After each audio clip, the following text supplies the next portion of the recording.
जब मैं रात को बस सोने ही जा रहा था अगेन फिर दोबारा, तभी मुझे एक आत्मा में एक गाना चलने लग गया। और जब उस गाने को मैंने सुना, मैं सुनता रहा और मैं आराधना करने लग गया। और मैं जब आराधना करने लग गया तब परमेश्वर ने मुझे ये वचन दिया। और ये एक ऐसा वचन है कि आपके दिल में उसको पियर्स कर देगा, दिल को। आज हम सीखने वाले हैं गॉस्पेल के बारे में। किस किसने सुसमाचार सुना है? द गुड न्यूज सबने सुनी है, सब जानते हैं। मगर हम एक ऐसा पार्ट सीखने वाले हैं सुसमाचार में जो हम इग्नोर कर देते हैं या फिर हम जानते नहीं है उस चीज को। हमें कुछ चीजें समझने की जरूरत है। सबसे इंपॉर्टेंट पार्ट जो आपको पहले समझने की जरूरत है वो ये है कि जो हमारा प्रभु यीशु है, जो हमारा पिता परमेश्वर है, वो एक भला पिता है। He is a good father. Amen. He is a good father. वो एक भला पिता है। वो आपकी भलाई चाहता है, वो आपके लिए बेस्ट चाहता है। वो कहता है मेरे जो प्लान्स है तेरे लिए, तुझे प्रॉस्पर करने के लिए, तुझे हार्म करने के लिए नहीं है, तुझे नुकसान पहुंचाने के लिए नहीं है, तेरी भलाई के लिए ही वो प्लान्स मैंने बनाए हैं। वो चाहता है कि वो बस चाहता है कि आपकी जीवन में वो भलाई ही करता रहे, आपके साथ कुछ गलत ना हो कभी। वो हमेशा ये चाहता है आपके लिए। और जो परमेश्वर ने मेरे को वचन दिया, उसने कहा, मेरे को एक वचन बार बार आ रहा था। उसने कहा जो मेरा अनुग्रह है वो तेरे लिए काफी है। और परमेश्वर यीशु मसीह आज आपसे सेम चीज कह रहा है कि उसका अनुग्रह आपके लिए काफी है। हम अनुग्रह समझ नहीं पाते। अनुग्रह दो चीजें करता है। पहली चीज, अनुग्रह का काम है जो चीज आप डिजर्व नहीं करते वो आपको देता है। सेकंड काम अनुग्रह जो करता है वो ये करता है, जिन चीजों को आप नो नहीं कह पाते उनको नो बोलने की सामर्थ देता है। आमीन। तो परमेश्वर यीशु मसीह का बहुत बड़ा अनुग्रह हम पे हुआ है। कौन कौन ये बात जानता है? सब जानते हैं। आमीन। उसके क्रूस के द्वारा उसने वो चीज प्रूव करी कि अनुग्रह हम पे कितना महान हुआ है। मगर हम कई बार ये चीज को समझ नहीं पाते। हम निकालेंगे 2 कोरिन्थियंस, दूसरा कोरिन्थियो चैप्टर 12 वर्स 9, 12वां चैप्टर 9वीं अध्याय आयत। ओके, कोई हिंदी में पढ़ देगा? Nisha, can you give the mic? Alex.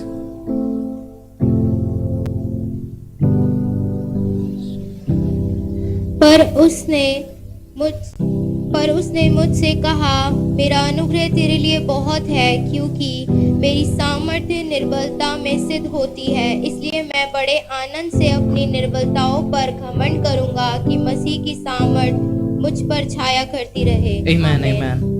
सो जो 2 कोरिन्थियंस से जब परमेश्वर ने मुझे ये वचन दिया, तो मैंने जब ये पढ़ना स्टार्ट करा तो मुझे ये कुछ चीजें समझ आने लग गई। परमेश्वर मुझे पे रिवील करने लग गया।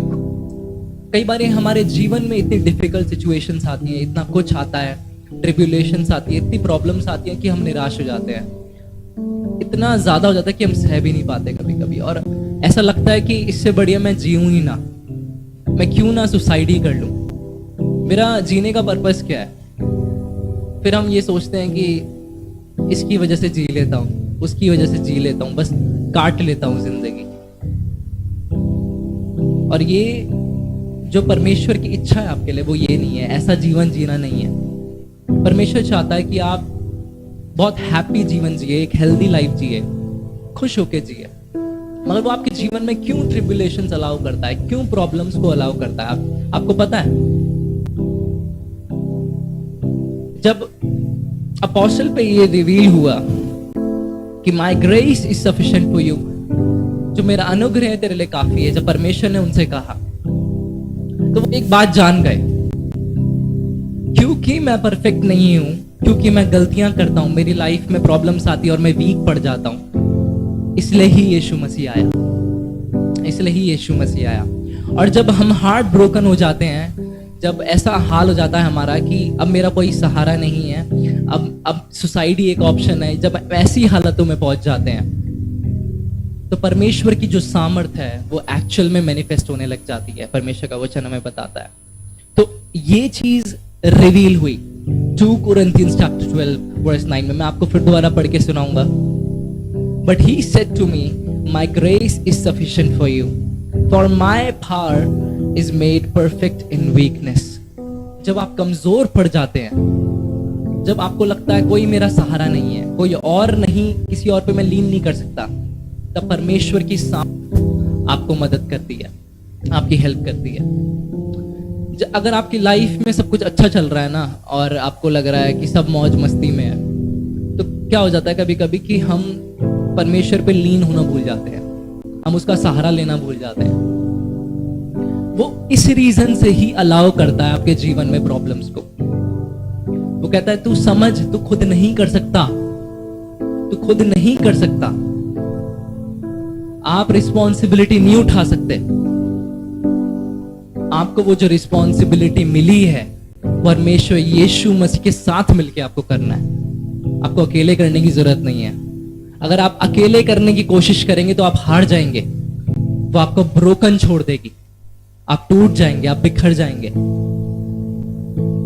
इसलिए परमेश्वर ने कहा कि जो मेरा अनुग्रह तेरे लिए काफी है, और मेरा अनुग्रह मेरी इस सामर्थ को तेरे जीवन में प्रकट करेगा, मेरी सामर्थ को तेरे जीवन में प्रकट करेगा। क्या होता है जब एक पर्सन ब्रोकन हो जाता है तो वो फिर उसकी नजरें यहां वहां नहीं भटकती, क्योंकि वो समझ जाता है कोई कुछ फायदा नहीं किसी को कुछ बोलने का, वो समझ जाता है। फिर वो इन दी एंड गॉड के पास आता है। जब एक पर्सन, मान लो आपकी फैमिली में कोई बीमार है और आप जाते हो हॉस्पिटल और डॉक्टर वहां पे जवाब देते, तो डॉक्टर भी पता है क्या कहते हैं, अब तो खुदा ही बचा सकता है। क्यों बोलते हैं वो? जब आपके जीवन में हेवी ट्रिब्यूलेशंस आती है, जब आपके जीवन में बहुत ज्यादा प्रॉब्लम आती है कि आपकी सहन शक्ति से बाहर है, तब आप परमेश्वर यीशु मसीह के पास जाते हैं और तब उसकी सामर्थ प्रकट होती है आप पे। मगर क्यों ना हम पहले ही चले जाएं, क्यों ना हम पहले ही चले जाएं, क्यों ना हम उसके साथ जिंदगी को बिताएं। जब हम अकेले चीजों को करने की कोशिश करते हैं तो लाइफ बहुत हार्ड हो जाती है। हमें अकेले करने की जरूरत नहीं है चीजों को, उसका अनुग्रह हमारे लिए काफी है। मैं आपको एक स्टोरी सुनाना चाहूंगा। किस किस ने प्रोडिगल सन वाली स्टोरी सुनी है? उड़ाऊ पुत्र सबने सुनी होगी, ज्यादातर लोग। जिनको नहीं पता फिर भी सुना देता हूं मैं। एक बाप होता है, यीशु मसीह स्टोरी बता रहे होते हैं, पैराबल है। तो यीशु मसीह स्टोरी बताते हैं कि एक बाप होता है, उसके दो बेटे होते हैं। एक बेटा बहुत आज्ञाकारी होता है और वो दिन रात काम करता है और बहुत ओबीडियंट होता है, बहुत ही आज्ञाकारी है। और जो दूसरा बेटा होता है वो क्या करता है, एक दिन बाप के पास आता है, कहता है मेरा जो हिस्सा है वो मुझे दे दे, और वो जाके उसे छोड़ के चला जाता है और जाके दुनिया में चला जाता है। दुनिया में जाके अय्याशी करता है, पैसा उड़ा देता है, सब कुछ करता है वो वर्ल्डली चीजें। और फिर क्या होता है, एक दिन वो जब उसके पैसे खत्म हो जाते हैं तो उसको सुअरों को खाना पड़ता है। इतनी गंदी हालत हो जाती है उसकी, इतनी गंदी दशा हो जाती है। और उसके बाद जब उसको रियलाइज होता है इससे बढ़िया तो मैं अपने बाप के घर में ही था। अगर आज भी मुझे वहां पे सर्वेंट, एज अ सर्वेंट भी रख लेना मेरा बाप, तो भी इससे बढ़िया खाना मुझे मिलेगा। वो सर्वेंट्स का भी अच्छा ख्याल रखता है। उसको ये चीज रियलाइज होती है। फिर वो क्या करता है, वो वापस जाता है। उसे लग रहा था वो बाप उसे मना कर देगा, भगा देगा, मगर जैसे ही वो बाप के पास जा रहा होता है, बाप उसे दूर से देख लेता है और खुशी के मारे भागता हुआ जाता है और उसको गले लगा लेता है। उसे चूमता रहता है, बहुत खुश हो जाता है, उसे गले लगा लेता है, उसको एक बेस्ट रोब देता है वो। उसके बाद उसे ज्वेलरी वगैरह पहनाता है, उसके अंगूठी पहनाता है, उसे बेस्ट देता है वो। कब देता है? जब उसका बेटा छोड़ के भाग गया, दुनिया में सब कुछ करके आ गया, मगर बाप को उस चीज से मतलब नहीं है। बाप को यह मतलब है कि मेरा बेटा वापस आ गया। ये था पहला अनुग्रह जो मैं आपको समझा रहा हूं, कि जो बेटा भाग गया वह अनुग्रह उसने फिर दोबारा पाया। उसके बाद अब क्या होता है, बाप कहता है, आप पढ़ सकते हैं, ये मैं आपको बता देता हूं, बाद में आप घर जाके पढ़ सकते हैं, वरना मैं पढ़ूंगा तो बहुत लंबा हो जाएगा sermon. Luke chapter 15 verse 11 to 32 है ये, ठीक है। ये पूरी स्टोरी आप पढ़ सकते हैं, मैं आपको बस डायरेक्टली प्रीच कर रहा हूं आज।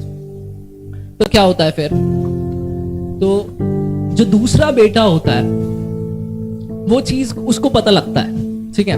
और जो बाप होता है ना, वो जो बेटा लौट कर आया होता है, उसके लिए एक बहुत ग्रैंड पार्टी करता है, बहुत बड़ी पार्टी करता है। और पार्टी की आवाज सुन के ना, जो बड़ा बेटा होता है, जो ओबीडियंट वाला होता है, उसको पार्टी की आवाज आती है और वो बहुत भड़क जाता है। कहता है मैंने, और वो बाप को जाके बोलता है, मैंने तेरे साथ ओबीडियंट रहा, मैं तेरे साथ इतना अच्छा रहा, मैंने तेरी सारी बातें सुनी, और तब भी तू इसके लिए पार्टी कर रहा है, मुझे तो ये भी नहीं मिला कभी। जब हम ये स्टोरी पढ़ते हैं ना, तो एक बात समझ आती है, आप कितने ओबीडियंट हैं, आपकी परफॉर्मेंस कैसी है, वो मैटर नहीं करती जब अनुग्रह एंटर करता है।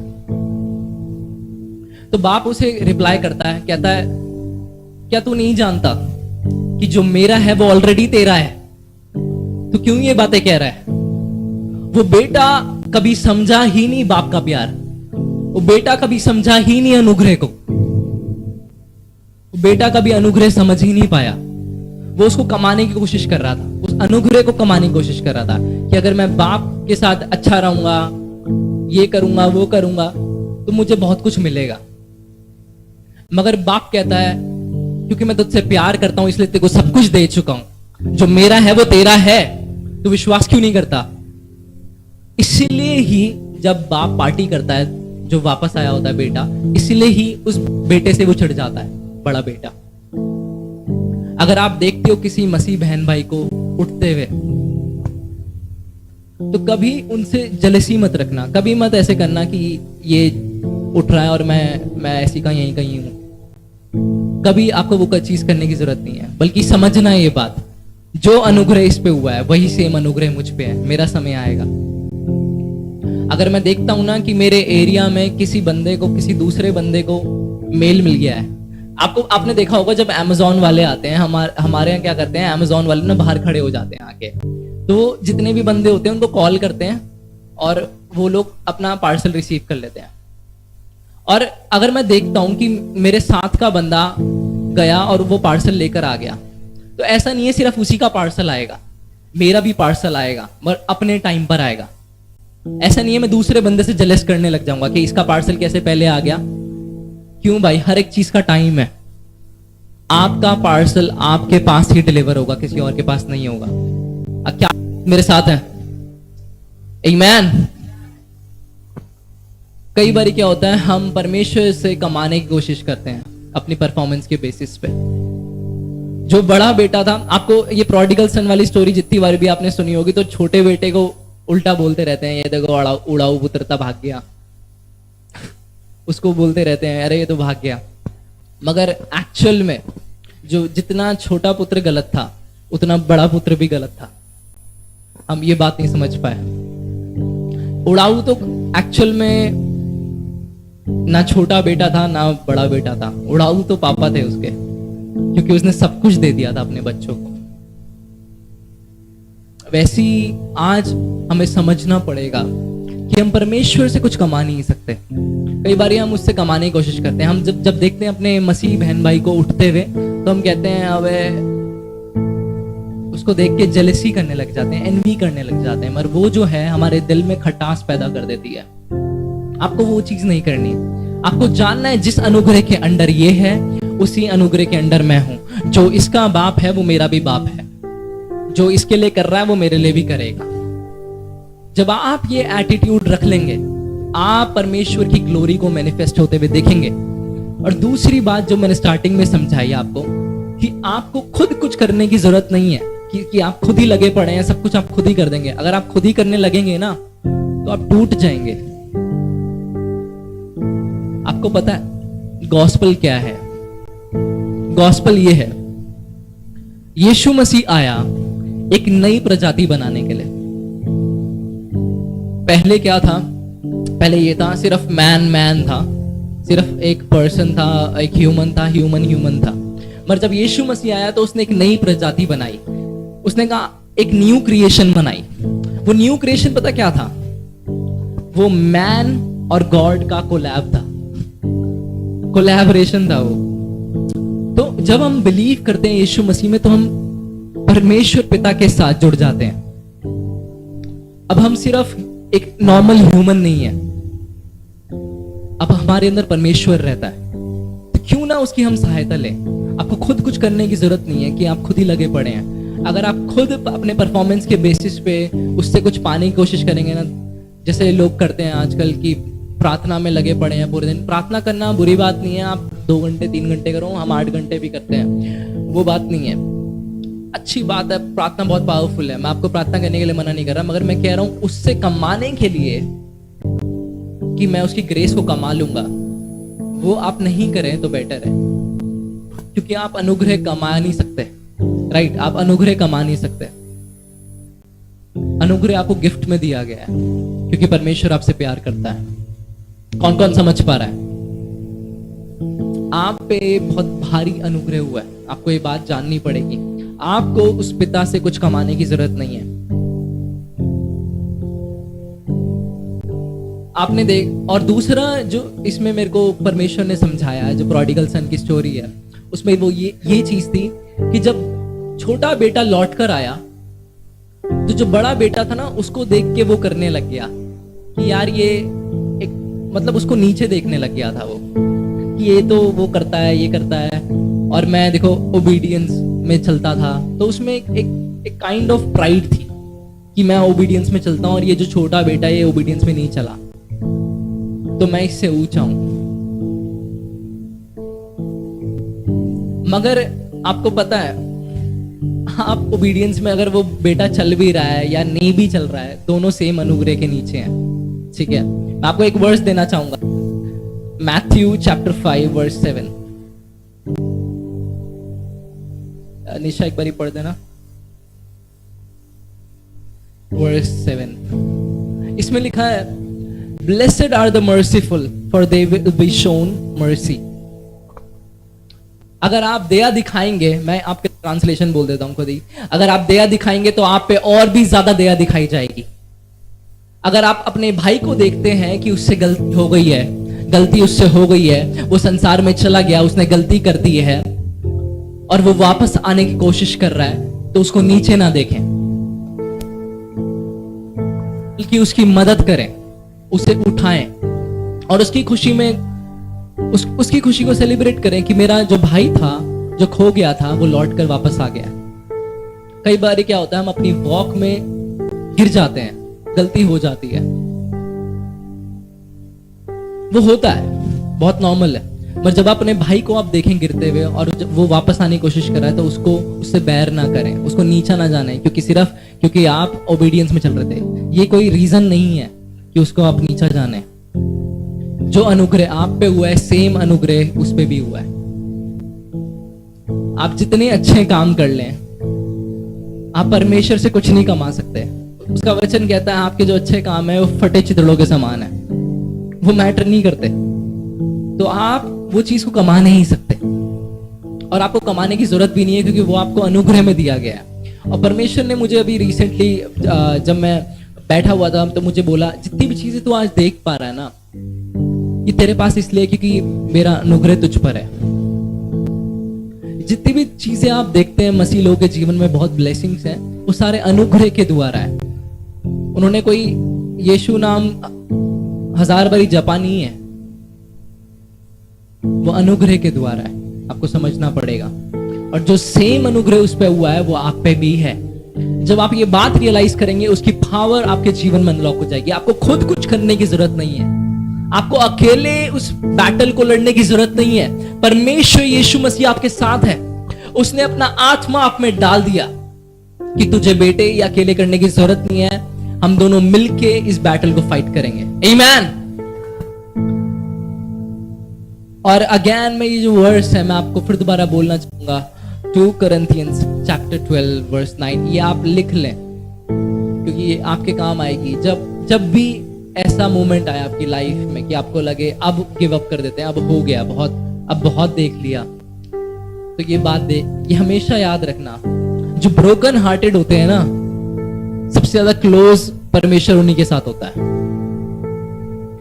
जब आपका दिल टूटा हुआ है ना, और आपको लग रहा है कि कोई होप नहीं है, तभी सबसे ज्यादा क्लोज परमेश्वर आपके होता है। क्योंकि हम किसी इंसान पे लीन नहीं कर रहे होते, ना हम अपने दिमाग पे लीन कर रहे होते हैं। उस टाइम हम परमेश्वर पे लीन कर रहे होते हैं। आमीन।